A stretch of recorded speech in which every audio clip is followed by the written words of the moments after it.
Aujourd'hui, pour défendre leurs clients, les avocats ont renoncé aux longues tirades à effet de manche. Désormais, ils préfèrent se mettre derrière la caméra et leur tourner un bon film. Apparemment, c'est bien plus efficace pour attendrir les juges. Les avocats sont des conteurs.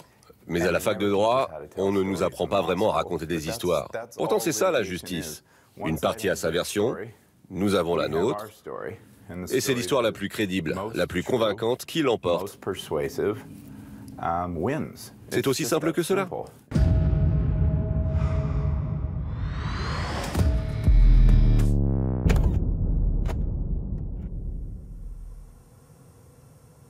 Votre honneur, je m'appelle Mario Delgado.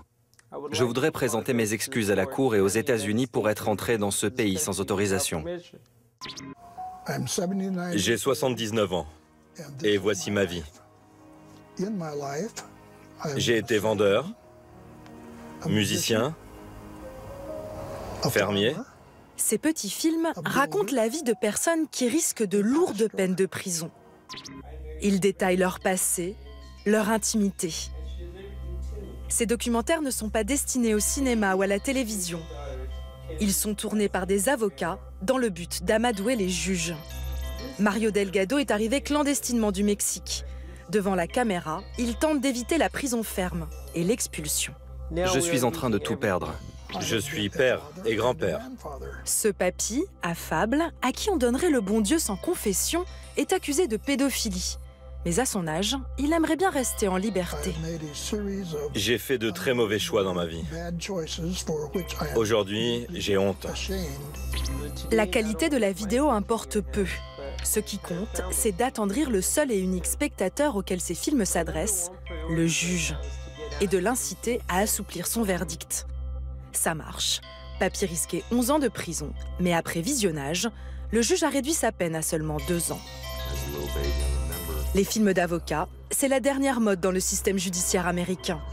Une plaidoirie façon 21e siècle, tout en images. Le pionnier du genre habite en Arizona. Doug Passon est avocat, mais pour ses clients, il est devenu réalisateur. Il a déjà tourné plus d'une centaine de films. Tout ce que vous allez voir ici est une combinaison entre la loi et le cinéma. Mon logo représente ce mélange, un marteau et des bobines de film.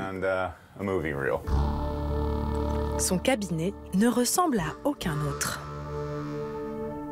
C'est dans ce studio que je tourne des interviews avec des clients. J'invite des experts et des témoins pour les interroger à propos de l'affaire. Je peux amener un membre de la famille ici. Mais la plupart du temps, c'est moi qui me déplace, qui vais filmer chez eux. Parce que je veux vraiment que le juge voie leur cadre de vie. Comme tout bon avocat, Doug cherche à toucher la fibre émotionnelle des juges, à susciter leur empathie. Mais sa plaidoirie consiste à mettre au point un scénario et à écrire un synopsis, comme au cinéma. Les juges en ont marre d'entendre des plaidoiries. Si vous voulez obtenir des résultats extraordinaires, vous devez les surprendre et faire les choses de manière différente. Avec la vidéo, vous leur dites « Mettez-vous à la place de mon client. Voyez le monde à travers ses yeux. » Et ainsi, vous comprendrez mieux pourquoi il a fait ce qu'il a fait. Doug facture ses films entre 3 000 et 13 000 euros. Il lui faut une bonne histoire, un héros et quelques archives. Ensuite, l'avocat s'attelle au banc de montage. J'espère que je vais pouvoir stabiliser ce plan pour que le juge n'ait pas envie de vomir en le regardant. En ce moment, il bosse sur le portrait de son dernier client. Un criminel, certes, mais qu'il tient à présenter comme quelqu'un de très généreux. Mon client a une association caritative depuis longtemps. Il emmène des gens voler gratuitement. Comment le juge pourrait le savoir si je ne le lui montrais pas? En plus, j'étais très content de filmer un jet. Les clients de Doug misent très gros sur ses films faits maison. C'est l'histoire d'Eric Kahn, un éducateur sportif accusé de trafic d'images pédopornographiques. Un crime passible de la prison à vie aux États-Unis. Quels que soient les problèmes que j'ai rencontrés, ça n'excuse en rien mon comportement. Eric l'accusé s'est livré devant la caméra. Doug, l'avocat cinéaste, est très fier de son film, un modèle du genre. 20 minutes de circonstances atténuantes qui racontent la terrible enfance de son client. Première scène du film, ce paysage. L'endroit où Eric s'est fait violer pour la première fois à l'âge de 12 ans par un de ses camarades de classe. Le décor est planté. Eric est coupable, mais aussi victime. Il m'a violé dans mon jardin, dans ma chambre, dans sa chambre, au bord de sa piscine. À tour de rôle, Doug convoque des témoins indulgents, comme ce psychiatre par exemple. Il était prêt à tout pour trouver un peu d'affection. Mais il n'aimait pas l'aspect sexuel de cette relation. La preuve, c'est qu'après avoir été pénétré par son ami plus âgé que lui, il a développé une pathologie. Il est devenu incontinent. En tant que père, j'ai beaucoup de mal à accepter le fait que mon fils ait pu être violé alors qu'il était sous ma protection. Doug s'attache aussi à décrire l'environnement dans lequel Eric a grandi. Père absent, mère alcoolique et violente, l'histoire d'un petit garçon sans repère. À 12 ans, il fait sa première tentative de suicide. Doug en fait le moment charnière de son film. Déprimé, perdu et seul au monde, Eric découvre un nouvel endroit pour se réfugier, Internet. Le montage met habilement en avant les sites de chat sur lesquels Eric a fait de mauvaises rencontres. C'est en ligne à 14 ans qu'il a commencé à collecter des images d'enfants de son âge nus. Il n'a jamais arrêté. Il ne s'agit pas de rendre Eric sympathique ou de dire au juge « S'il vous plaît, ayez pitié de lui parce qu'enfant il a été maltraité ». Non. Il s'agit d'expliquer comment il en est arrivé à commettre ces horreurs dans sa vie. De faire en sorte que le juge se dise « Mon Dieu, si j'avais vécu ce genre de choses, je suis sûr que j'aurais terminé de la même manière ».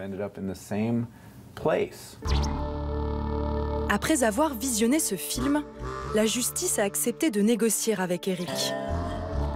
Lui qui risquait la prison à vie a finalement pris 20 ans. L'administration pénitentiaire n'a pas accepté que je rende visite à Eric dans sa cellule. Mais j'ai obtenu le droit de communiquer avec lui par mail via une messagerie spéciale réservée aux détenus. Est-ce que vous pensez que ce film a eu le pouvoir d'influencer le juge? Tout au long de la procédure, le juge était gêné par la nature de mes crimes. Il restait poli, mais il me donnait l'impression d'être très en colère. Il a regardé la vidéo et son comportement a changé. Il s'est adressé à moi directement pour la première fois. Je peux vous dire qu'il y a cru. Et il a eu raison de le faire. Je n'ai jamais été aussi honnête de ma vie. Pour ses collègues qui ne sont pas encore convertis à la vidéo, Doug a pondu un petit manuel. Il y donne ses consignes pour rythmer le montage, sélectionner la musique ou même choisir sa caméra. J'en emporte un exemplaire. Aujourd'hui aux États-Unis, la plupart des juges acceptent de visionner ces films d'avocats au cours de la procédure. C'est vrai qu'après tout, un bon petit film de 20 minutes est plus digeste que des heures de plaidoirie. Bonjour, merci à tous d'être là. Nous accueillons aujourd'hui la juge Caroline Temin. Elle a été procureure pendant 10 ans et juge d'instance pendant 20 ans. Cette magistrate a accepté de nous commenter le manuel de Doug.